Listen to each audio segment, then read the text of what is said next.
Kain po tayo. Pinaputok na pato.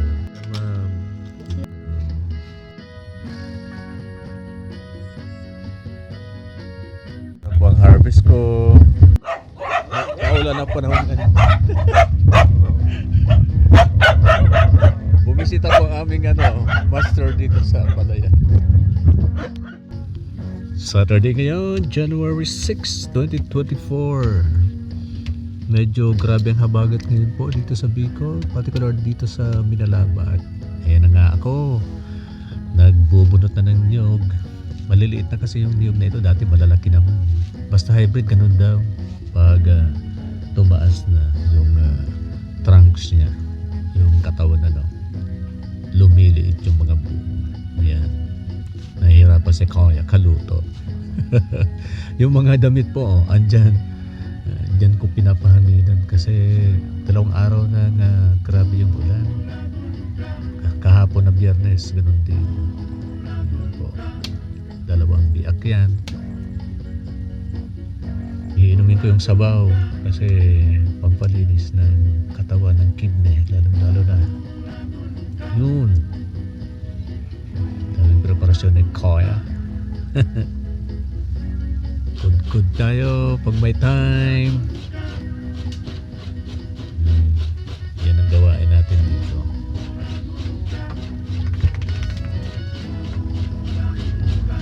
Ayos lang ba ang sound? Shoutouts po dyan sa mga nakaranas ng ganito sa kabukiran o sa baryo. Maganda naman ang buhay, di ba? No. Mamaya na. Ganyan sila pag nagkukudkud ako ng dog. Nagagad-gad. Yeah. Yan po. Sa tunog lang nito, yeah, lumalapit sila para makakain. Giniling ba? Grated coconut. Feel na feel mo talaga ang buhay probinsya kapag ito lang yung kulturan mo or gadgaran ng niyog. Wala pa tayong waiting machine dito.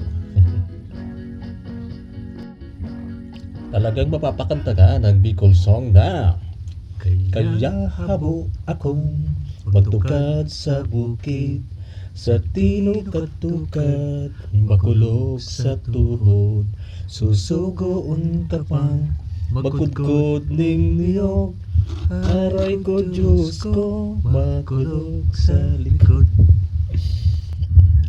Parang oo naman na hindi, kasi exercise nito eh. Tingnan mo nga.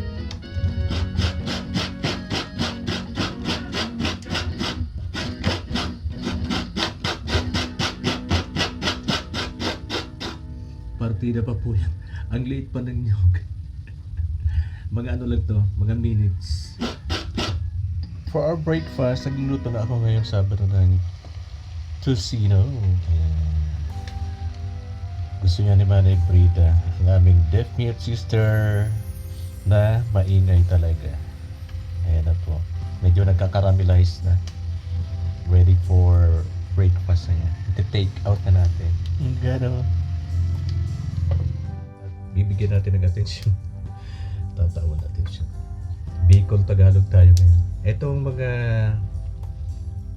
worn parts dahil sa uod ay alisin na natin. Yung ititira natin yung eatable. Eatable parts. Kaya pwedeng kainin yan. Ito na nga yung inano ko kanina. Halfway na tayo sa ating preparation for lunch. Ito po ay kayamanan ng lupa. Yung biyayang galing sa buong may kapal. Magtanim lang, mayroong ibibigay sa ating kayamanan. Ito na nga, free food. At syempre, free nutrients sa ating body. Yan. Sabi nila, nakakaano daw ito na nakaka-trigger sa mga gout. Hindi naman yung gout kasi sa ano yan, sobrang asin, di ba? nagki-crystallize. Ito naman protein ito eh. Uh, Meat alternative, kumbaga. Pag wala kang source of protein na karneng baboy, manok, ito, alternative yung veggies. Ano pa, organic, diba? Walang pesticide. Ay, maibibigay pa natin kay Aling Puring dyan sa Hugo. Alams na. Si Manay commercial yan. Kasi ano naman, pasasalamat na. Kumbaga. Ayan. Kaya napapakanta tuloy ako. Pakinggan yan. Simple lang ang buhay dito sa kabukiran. Magsipag ka lang, meron kang aani. At makakatulong pa sa iba. Kung walang-wala sila. Ayan po. Simula lang nagkukumpos habang nagugulay. Ayan po. Eka nga, sharing is caring. Kasi matagal lang nakatenga din sa kusina. Nangitim na yung bulaklak kaya inalis ko na kanina. Ito na yung mga yang leaves yang leaves, yang floweret, tama ba? Ewan, basta mag-aaga na tayo. Mali-mali na si Kaya Kaluto. Ito po aga namin ngayong weekend. So with boiled rice, so much rice, energy ang kailangan natin, kaya kailangan natin ng rice. At itong mga doggies, halika na. Ganyan sila. Itong isa na aksidente, ayan, pilay. Dito ko sila pinapakain sa kasi yung silala ay may mga babies or puppies. Handa na ba kayo? Pagkain ni Among, kinakain nila. Grabe sila. Kaya, bigyan na natin. For a good time. Kain na dyan. Ganyan sila. Wala pa si summer. Tapos na maikling agahan or breakfast. Ito na ang ating nilalagyan. Binibigyan ng atensyon. Ganyan tayo eh. Tapos pinipiga po yan para maalis yung katas na mapakla. Pagsag. Puso lang ang may saging. Mali. Saging lang may puso. May asin na yan. Ito yung katas na naalis talaga. Hugasan ulit natin. Candies, si Manay LV Arevalo Tibos ng Arevalo Sisters. Po. Thank you so much po. Digin tayo ni Sis Andy. May sweet tooth pa rin ako. Ayan po. Ayan. Kainin muna natin pang dessert. Isama na rin pala natin itong maliliit na bungkukan. Another kind of taro na pampalapot sa mga nilalagang karne. Ayan. Sabaw. Sarap. Ito yung mga sangkap ko. Luya. Then sibuyas. And bawang. May heavy pala ako. Yung dried shrimps, pampalasa na naman.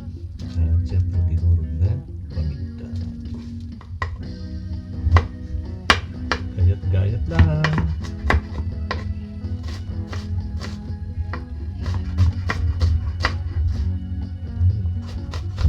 Gusto ko maraming sibuyas.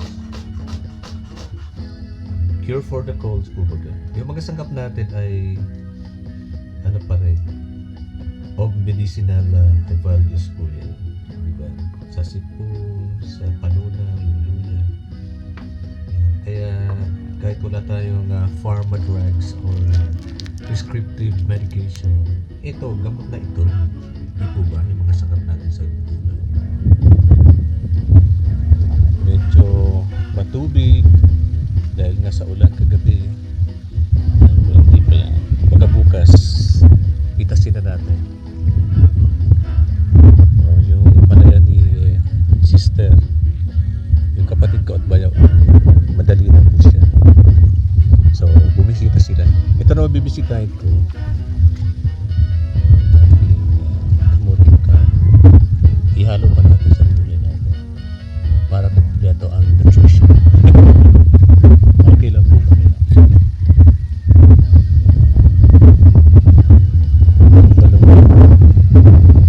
Nagyayelo. Natutubigan kasi yung papaya na gustong mabuhay. Ganyan lang ang buhay namin dito sa probinsya. Inilipat ko pala kasi naman dadaanan na harvester dyan. Harvester. Ayan po. Yung space na yan. So itong bakod ay medyo alisin muna natin pag nag-anihan na dito.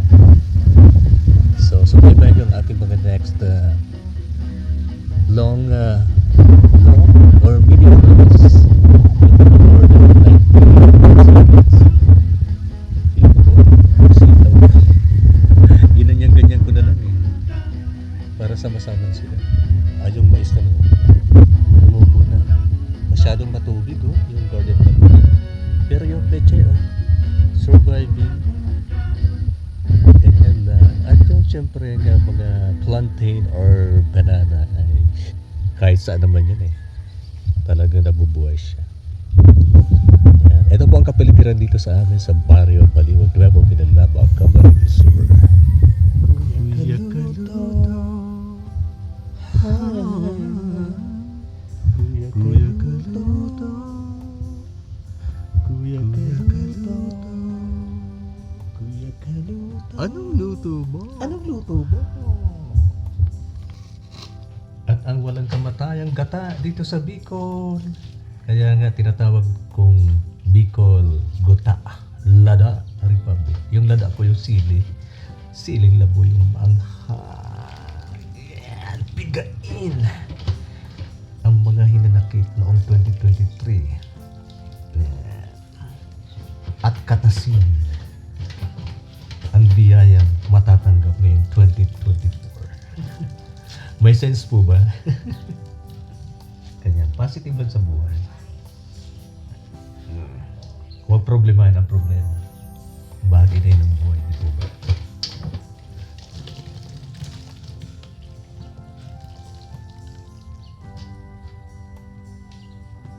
Ito yung unang gata or kakang gata.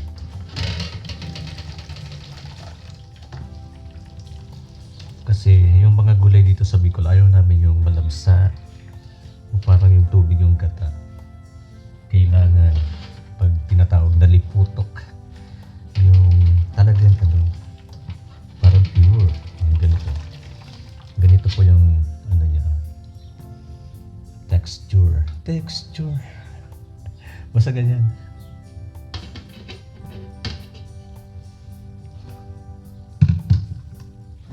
Direct na natin dito.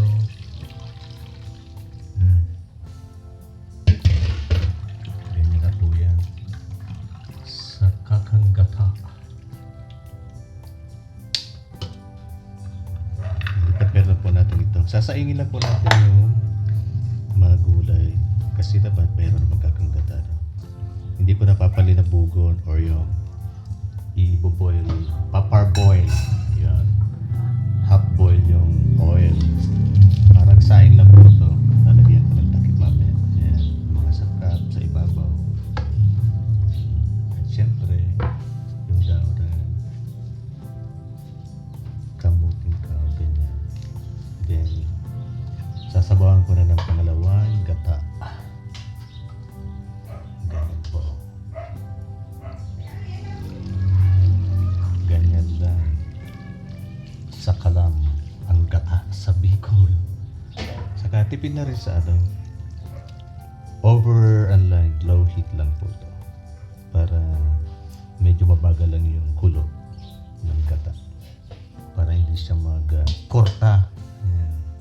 Yung mga termino dito sa Bicol. Parang Espanyol, no? Ito nga pala ang munti kong fish pond. Palalaking ko din yan. Palalawakin. Pero yung mga surviving fish dyan, tropical fish ay yung jumping birds at Pinapakain ko ng sapalang nyo. Yan, ganyan. Kakainin na nila yan. Yung,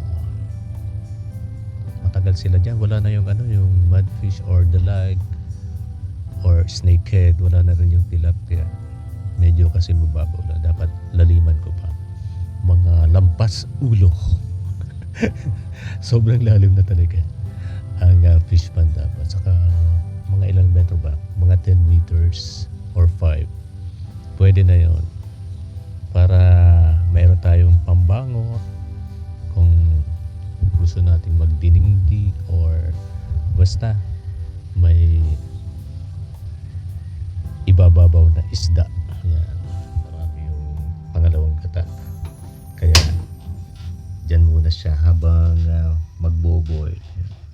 Set lang natin sa low heat. Ayan po. Antabayan po ninyo ang luto ko. Yan na nga po. Hindi ko pa kinakalaw-kalaw yan. Hayaan ko lang na rin.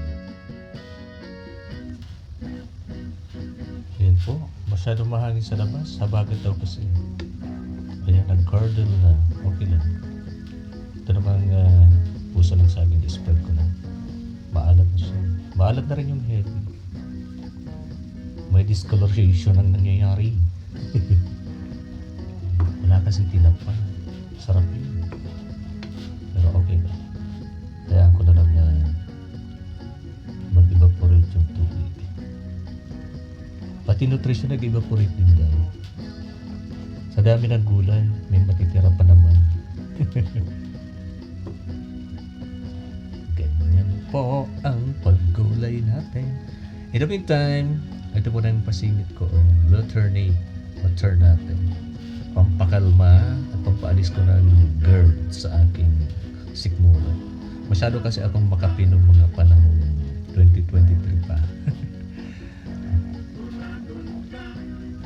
Ngayon naman, edible naman ang flower na ito. Inihalo pa nga ito sa kanin. Kaya may blue rice na tinatawag. Ayan po. Nakaka-relax po. Yung kakang gata. Bigay ko na. Nainip na ako. Parang isang century. So hindi ko na po tinapang. Ganyan na. Overload heat. Ang mga bata, mahirap pakainin ng gulay. Kahit kami noong mga bata pa. Ginagawa ng nanay ko, di-devise siya ng forma ng kanin at papakita ko sa inyo. Pag plating ko, plating na sikap ka doon. So standby lang po. Lutong-luto na ito, paminta. Lagay ko muna. Yun. Maanghang din ang paminta. Saan ba yung patis? Oyster sauce lang ang natin po. Nako, wala na tayong palas. Oyster sauce kaya. Huwag na rin. Yung magic. Yung magic kasi may ano to. Halo-halo din. Bitchen. At yung mga food enhancers. Dito kasi sa Asia, malasa yung pagkain. Pero pag sa Europe po, ay medyo matabang. Kaya palagi silang may condiments na nilalagay sa table. Salt and pepper. Ayos na sa kanila. Ayos na yun. Ayan o. Yung heavy ang nagpalasa niya. Ganyan po.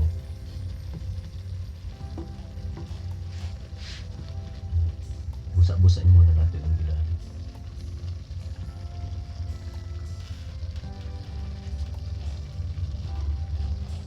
Yan, luto na po. Lahat ng gulay andyan na. Kaya yung kakain na lang haantay. Ngayong tanghalian sa Sabado, it's January 5. 5 ba or 6? 6 ngayong Sabado. Lasahan natin. Lasang-lasa. Bon appetit everyone. God bless. Ayan na po ang ating ideas sa pagkain ko mga bata ang offer naman itong gulay. Yan po. Rice balls, bilog-bilog. Ganyan ginagawa sa amin ng mother namin noon. Pag ayaw namin kumain kasi gulay. Sa kanin na lang kami babawi. Ganyan bola-bola. Bola-bola. So, lanta ka na yan. At dyan po nagtatapos ang aking vlogging ngayong 2024. First vlog ko ba ito na medyo mahaba-haba daw. Apwera sa 90 seconds na reels. Pasalamatan natin yung mga tumatangkilik sa ating channels bilang digital creator ng Facebook. Ayan. Sana naman lahat tayo ay mabigyan ng meta ng biyaya. Lahat-lahat na po. God bless everyone sa mga kapipinsanan, kapamilya, barkada na sumusupport sa aking channel. Sana masalo kang lumago. Ayan. May pabulaklak pa si Kuya.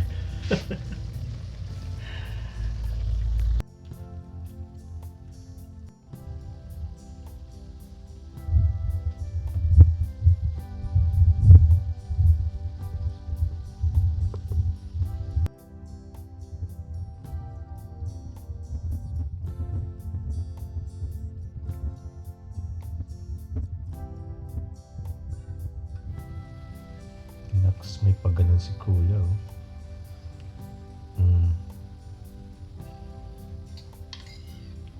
Tingnan nga.